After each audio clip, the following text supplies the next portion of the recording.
Hi, and welcome back to the channel. We are continuing The Mandalorian. This is Chapter 2. And I pretty much haven't been able to stop thinking about this series since we saw the first episode not that many days ago. Because I really liked it. I enjoyed like pretty much everything about it. And it's just been a little while since I've been this giddy about new Star Wars stuff coming out, and there's even like the new Star Wars game Jedi Fallen Order just dropped as well. I'm gonna hopefully get to play that at some point. It's I've heard it's really good, so it's a good time to be a Star Wars fan. Yeah, is there anything you want to get into before we jump into Chapter 2? Anything that happened in the last one? Anything you hope to see, or I just want to see it. You just want to see it. All right. Yes. Me too. And we are well aware that these episodes are shorter than most people expected. This is supposedly only like half an hour. And yeah, the rest of the episodes are probably going to be around like half an hour in length or something, which is, I'm fine with that. It's just now we're prepared for it, at least. Hi.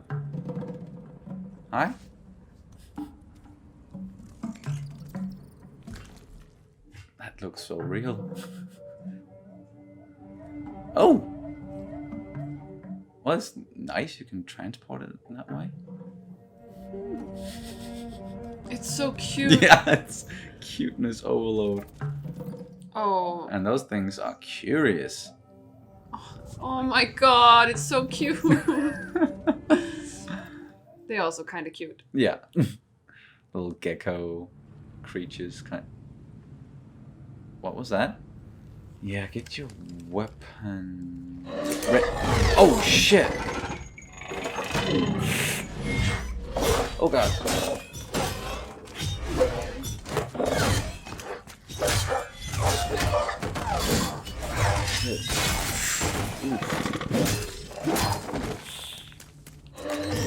Oh god! What the? Whoa! Nice.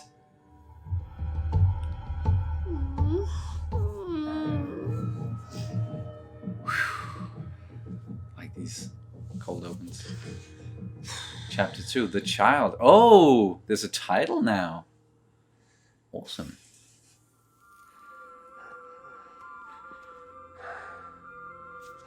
Oh my god, it's so cute, I'm gonna cry. Can it heal him?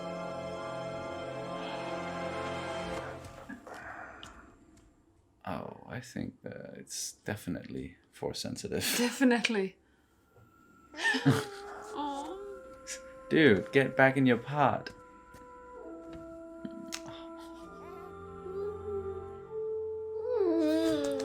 You're melting. Oh, one. That's a great shot. Yeah. Oh my god. No, that's grabbing his. Ah, you vermin. Whoa, okay.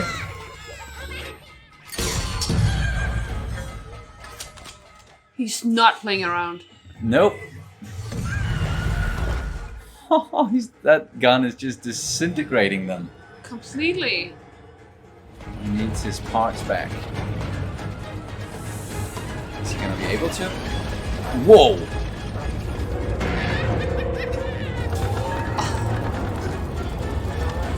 Oh. Woof. Just throwing shit at him. Yeah.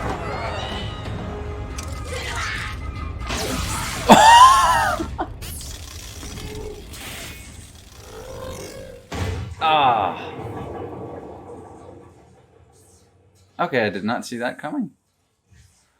Got outsmarted by fucking Jawas, of all things. Oh, and all these weapons and everything. God damn it. Wow, they really stripped it apart. Yep. They even took the toilet? Jeez. And it's bed and everything. I thought you were dead.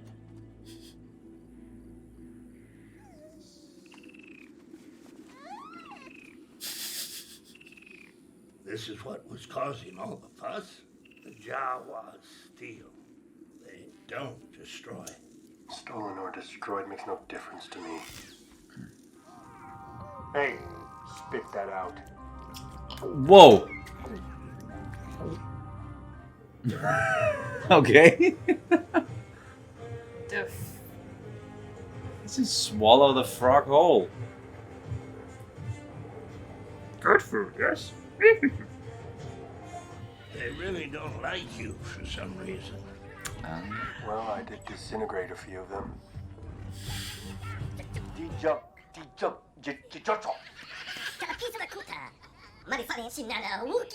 You understand this?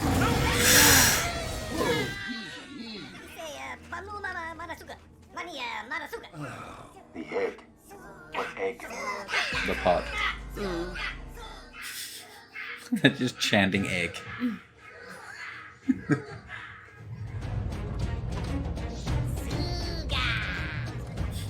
Egg.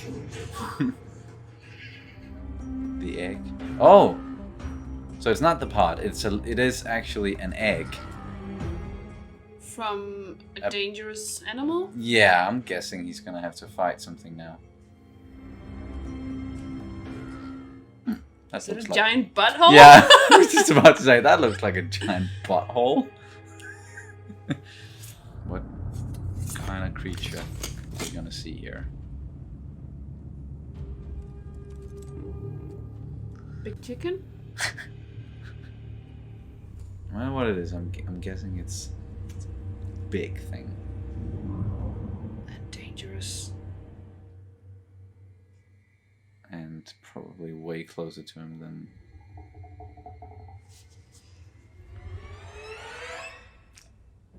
than... Get out. Run. Oh! Ew. Damn. Oh my god, his armor is just totally fucked up now. Whoa! Oh. Wow, it's like a reek. You can control it? The pot, apparently? Yeah.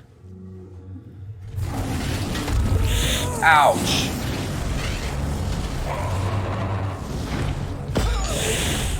Whoa. Good thing he's wearing the Beskar. Shit, how's he gonna...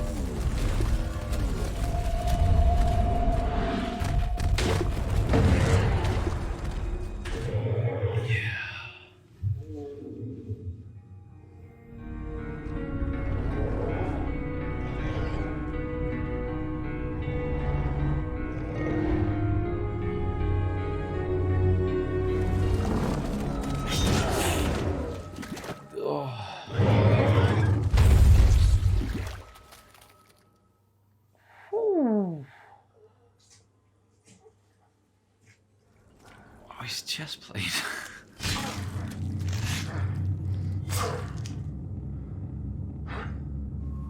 The egg. Is that an egg?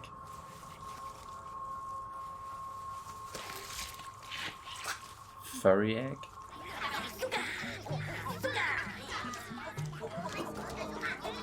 What are you gonna... No, never mind. I don't even want to know. No.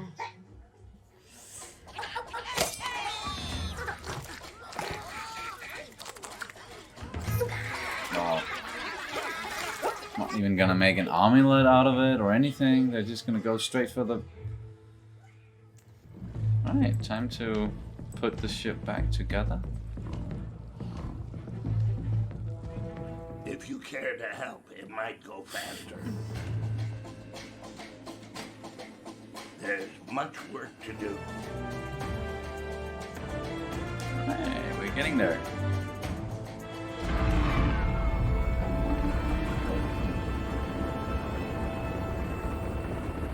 I cannot accept You are my guest, and I am therefore in your service.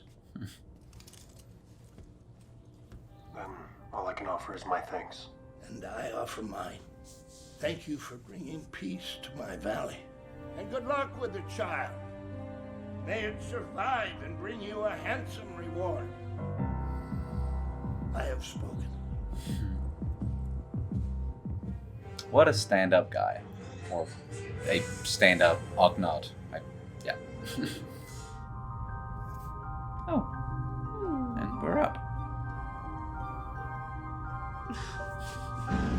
It's just the cutest damn thing. Yeah.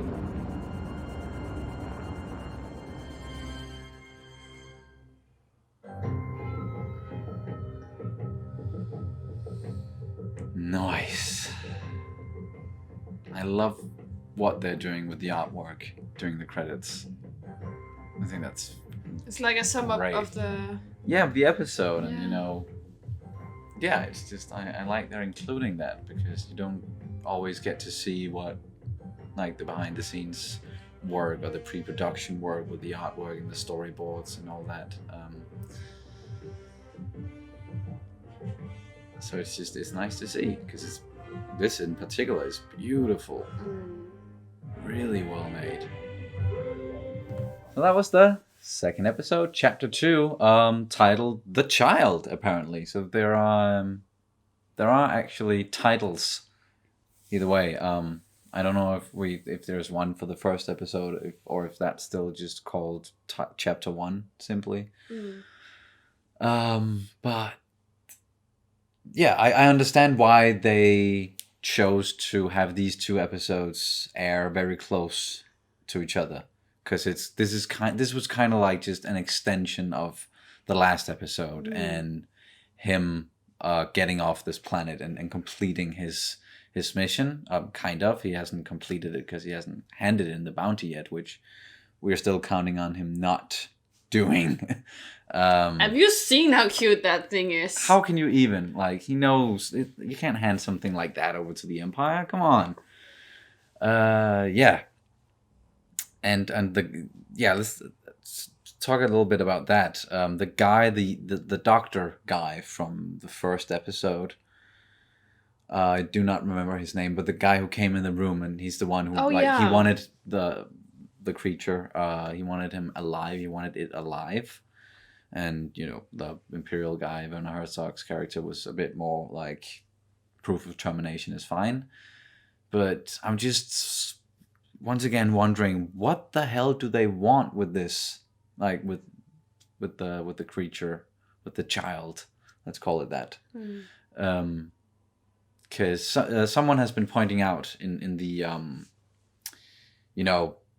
when people have been picking the first episode apart and looking for Easter eggs and all that, and some people noticed and pointed out that the doctor, the uniform he's wearing, he has like an emblem right here, which is the same emblem as Camino, the cloners of Camino. So it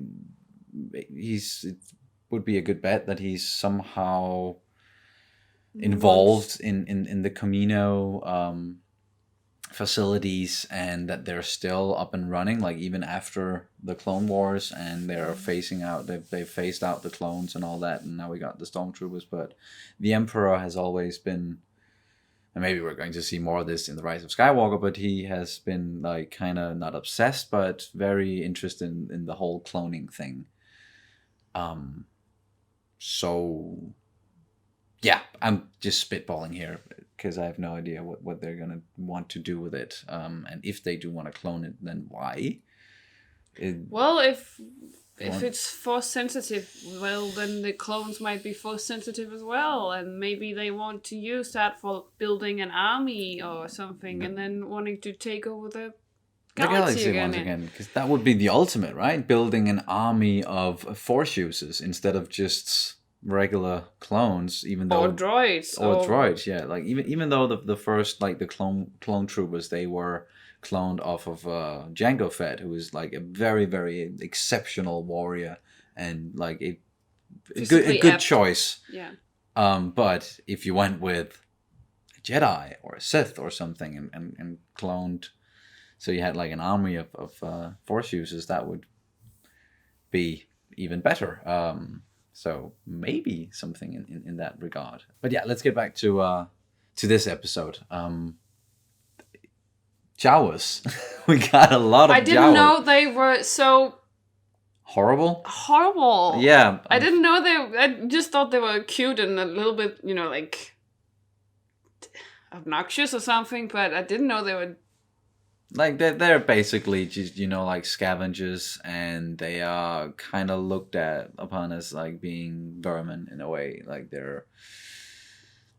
no one really likes them. There's a reason why you always see them going around and scavenging and not really seeing them in cities that much anywhere else besides on planets like these poor planets where people will crash land or there will be something for them to scavenge and no authorities to tell them not to.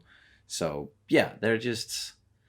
And I gather they are also very simple-minded, probably not the most intelligent creatures. But they do like eggs, or a big egg. They like egg. Very much. That was kind of weird, just seeing a whole bunch of Jawas just... sticking their fat paws in that yolk. Yeah. Fat paws in that yolk. That's a nice sentence. Thank you. Yeah, so very entertaining but so well made. Once again, like the crawler, their vehicle, the fortress on wheels, pretty much, that the Mandalorian alluded to, and he was trying to scale it and climb up, and it looked so real. It looked practical, and it's just, once again, with this series, I'm really digging the look and the way they've made it. And I know it's like a whole new technology as well that Jon Favreau has been using and kind of invented with industrial light magic and not really using green screens and all that. You can still see a lot of CGI, I think, especially when they walked from the Jawas and then went back to his vehicle, the big one. I just thought that the whole... I don't remember his name, but the Ognat. I think his name is Queel or something like that. Yeah, I think I read it. But when he sat on that creature, it looked a little bit CGI-ish. Oh, the blurk. Yeah. Yeah. Okay. But that was like the only thing approximately, and that giant ass. Hole. The cave that we commented kind of looks like the rear end. It's like wrinkly. Yeah. But that creature, that was, whoa, he really got beat up by that thing, and he was just about to get squashed pretty much. But he got saved by the child, and it is definitely Force sensitive. Yes. Definitely. Yep.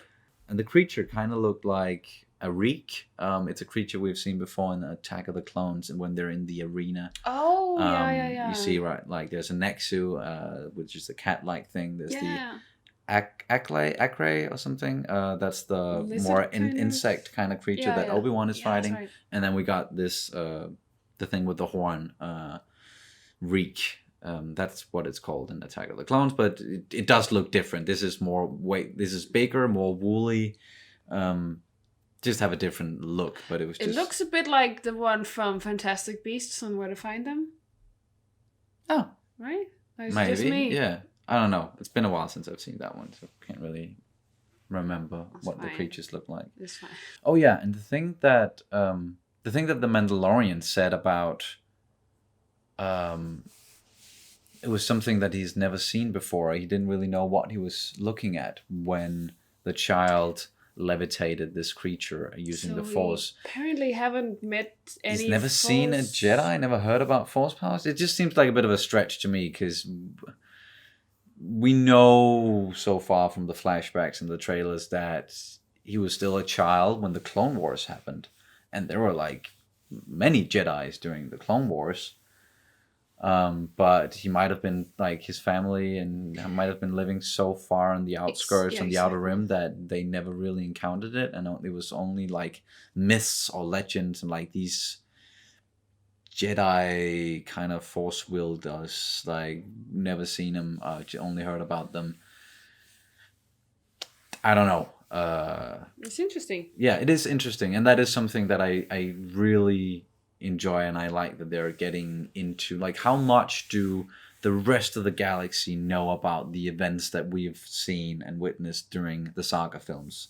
Because of course we know, and we are very much aware of the Jedi, the Sith, everything about the Empire and the Rebellion, Vader, all that. Like, we know what happened, and it's very common knowledge for us. But how much of that is common knowledge to the rest of the galaxy?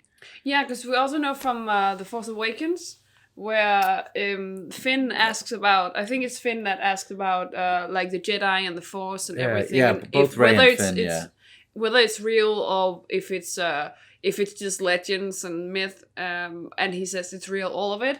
So it kind of gives us this idea that, well, it's more like myths and legends and stories, and and because they didn't fight this war really, because they were all over the galaxy, and it just leads me to believe that this is also very reminiscent of many this world actually on this planet, because if we have a big war, then maybe not everybody knows about the big people of power.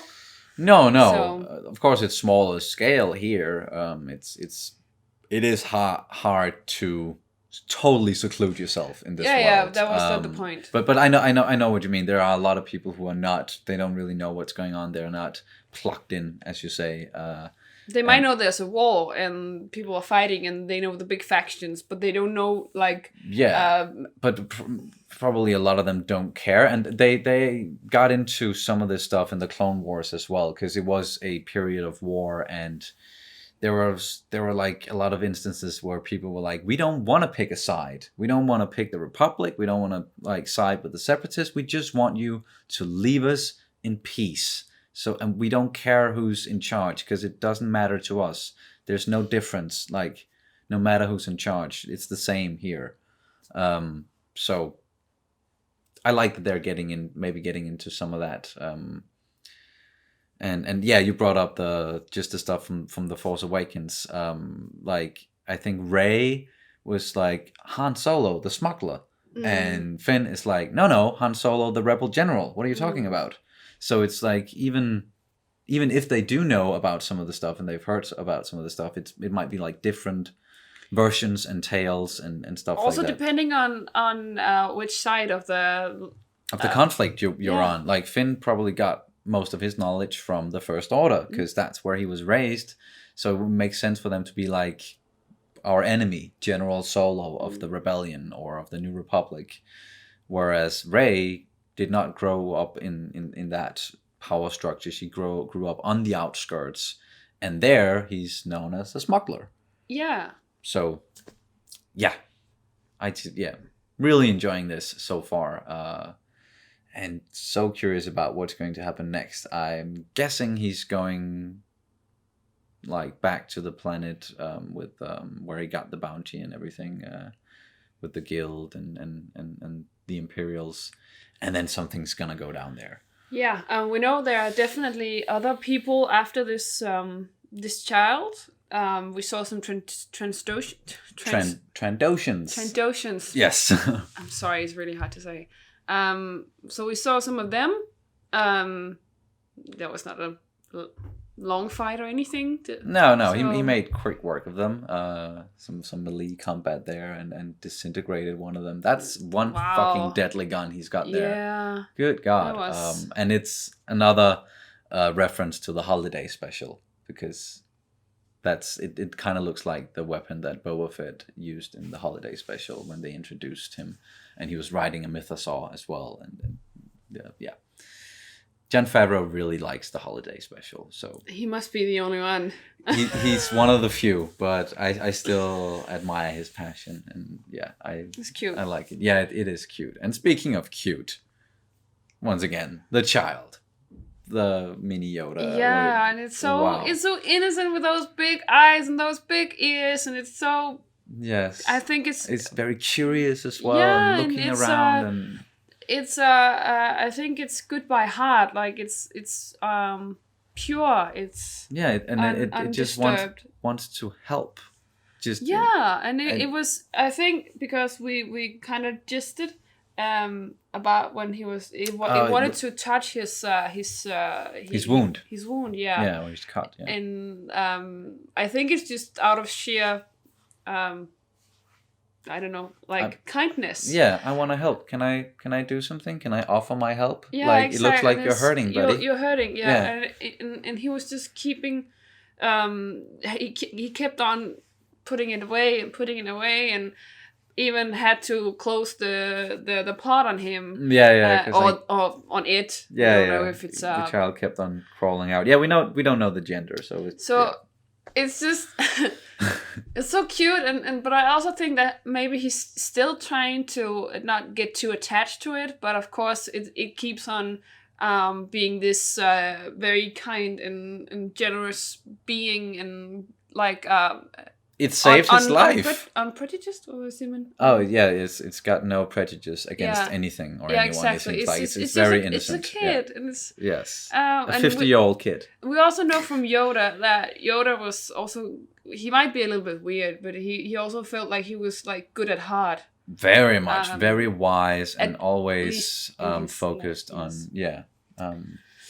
yes. So I think that's beautiful, and this is not what I expected at all, once again, from this series, that this is where, like, in the direction we're going. And I even mentioned while we were watching the episode, there was a shot of one of these, there are many great shots in these episodes, but the one where the Mandalorian, he was walking, like, in the middle of the screen, and it was kind of zoomed out. And we saw that clip in one of the trailers, but they just cut out the pod next to him with the child in it. So they've been hiding it on purpose in the footage that we've seen up until now. But I really like this series, and people might have complained about the length of the episode, but I think it fits at least my very childish attention span perfectly, because I can't really keep concentration for longer periods than a couple of minutes. So I think it's around 30 minutes. It's 40 minutes is a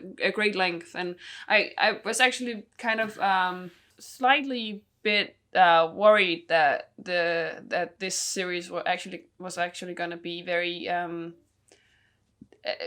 too dark, even, or too just heavy in general. Heavy and like rough maybe. But I think this formula is actually very good for me, because it's still very, somehow the vibe is very light still. Yes.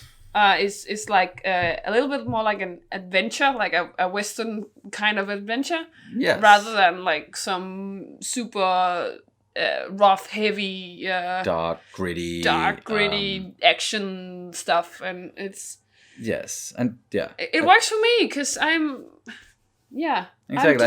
I think what you're getting into here is like, we're watching some other shows right now as well, and like some of it can be a bit much sometimes to wrap your head around everything that's going on, and it can maybe be a little like very, if this was another rough and gritty and maybe kind of heavy and a deep look into some stuff, and if each episode was maybe an hour long, it would take a lot out of us or out of you, and at least me.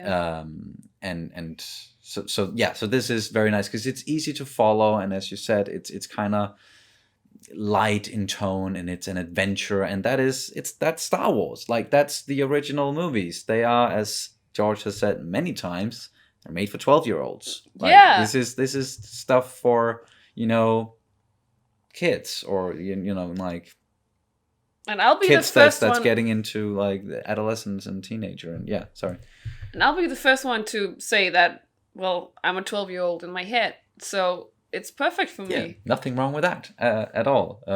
So yeah, and it's like nothing bad against like Star Wars at all. Like you probably know by now that I fucking love Star Wars and I'm pretty obsessed with it. But it's just not like let's say Watchmen and Dark we're watching at the moment, and even The Expanse as well, where it can be more like they can be way more tough. And sometimes very violent as well. Yes, and then there's the whole thing about the mystery box aspect of at least Watchmen and Dark, where it's like you don't know what's going on half of the time. Even in this one, we don't know where it's going, but we can follow it. We know what's going on. It's not like something's happening and we're like, what? And the show is just like, figure that out for yourself. No, this is. I should say it's easy to follow. It's easier to follow, yeah. and that's nice. And the fact that it's only half an hour long is what it is. Of course I wouldn't mind having more, but we do get 8 episodes, and we're still gonna get more than we would if it was just a movie. And this is still our first venture into live action Star Wars television, so. I don't know if this is the format they're going to be sticking to going forward. If the Cassian Andor series and the Obi-Wan series is going to be like half-hour episodes as well, or I don't know, but it doesn't matter. As long as the story is there, the production, as long as it is as good as what we're seeing right now, because I think they're really doing a very good job. And I cannot wait for the next one. And now we're going to have to wait a whole week.